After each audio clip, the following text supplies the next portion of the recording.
She loved him. He thanked her by sealing her inside stone for 1,000 years. The empress did not scream. She simply stopped. The ocean waited with her. It had longer patience than either of them. She was Tarassa Neptunos Atlantiz, and when she woke, she was a baby.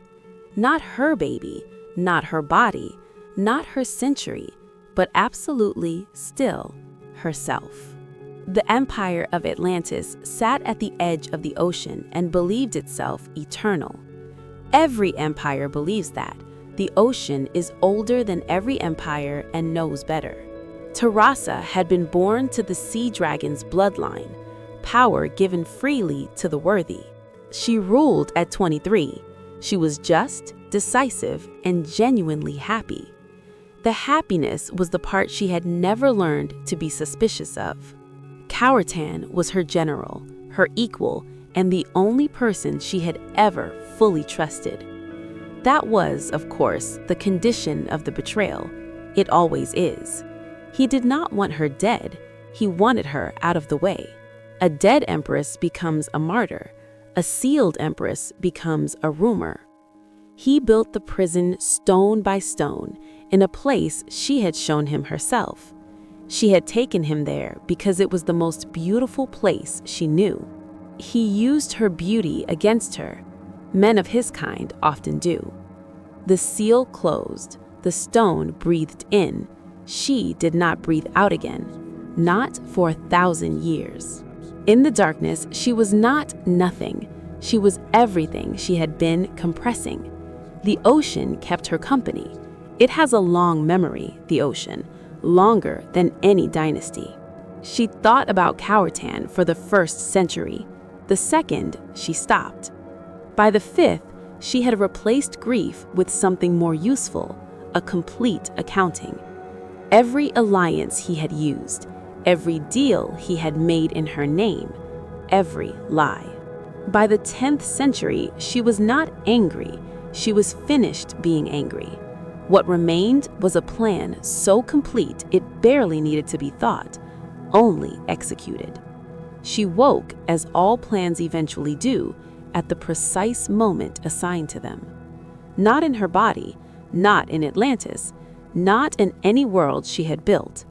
She woke as a baby, small and soft and temporarily incapable of walking. The body she had been given was Nisefor Ruseiyan, the dragon princess of Kaortan, the empire of the man who had imprisoned her, the lineage of her betrayer.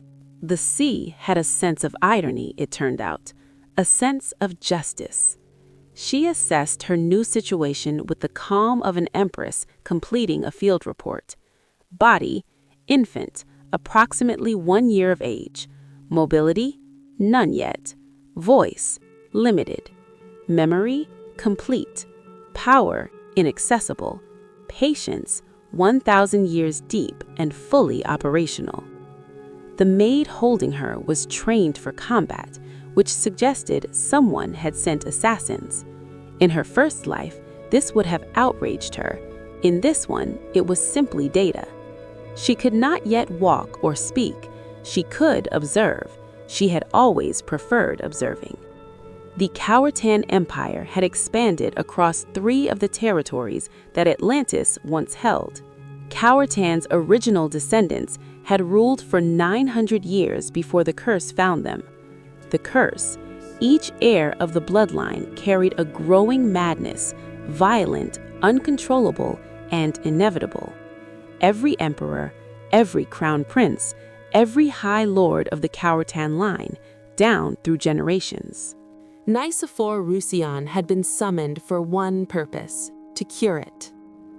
The cure was understood to require a dragon princess's power. Nisefor had been born with exactly that. What the Kaortan court did not know was that the dragon princess was not the only occupant. The madness in the bloodline was not natural. Tarassa had recognized its signature immediately. It was the echo of the seal, the prison's cost, distributed across the lineage of the one who built it. She had not designed it that way. The ocean had. The sea dragon's justice was precise and automatic. Kaortan had sealed the sea dragon's daughter. The sea dragon had noted this and responded accordingly. What they were asking Nisefor to do was not to cure a disease, it was to complete a transaction. The transaction? Tarassa's release from the stone had ended the curse's cause. What remained was the clearing. She had known this from the first moment of waking. She was in no hurry to share it. Prince Rendale of Kaortan arrived to meet his betrothed on the 41st day of her residence. He was 19 and unhappy in the specific way of someone raised inside a threat. The madness had not taken him yet. It was in him, waiting, the way the ocean waited. He looked at baby Nisefor with the expression of someone making peace with an impossible situation. Nisefor looked back at him with the deep teal eyes that were not a baby's eyes. He flinched, just slightly, just for a moment. The specific flinch of someone who has felt recognized by something that should not recognize anything. She filed the flinch under observations. He was more perceptive than expected. Perceptive people were either complications or assets. She had not yet decided which. The Kaortan court performed around her the way courts perform around any political symbol. She was the cure. She was also a child. She was managed accordingly. They showed her maps she could not yet read and recited histories she had lived through. She listened with the expression of an attentive infant. Inside, a complete cross-reference. Every name they used, every territory they referenced, every treaty they cited. All of it ran against the accounting she had compiled across 5 centuries of darkness. Some of it was accurate, some of it had been adjusted to be useful. The adjusted histories were the most informative part. She catalogued every edit. Rendale came back on the 7th day. He sat near the garden where she had been placed. He did not speak to her, specifically. He spoke in the approximate direction of her, the way one speaks near something that can hear but cannot respond. He said, "The curse will take me the way it took my father. I know what it looks like." Nisefor looked at him. The teal eyes were very still. He said, "I am told you are the answer. I don't see how an infant answers anything." She could not yet speak. She held his gaze for 12 seconds, which was longer than comfortable. He stood up, adjusted his coat, and left. He returned the following day. He always returned. She had noted this. It was relevant in ways she was not yet prepared to name. The curse made itself visible in small ways, a too long stillness, a sudden blankness in the eyes.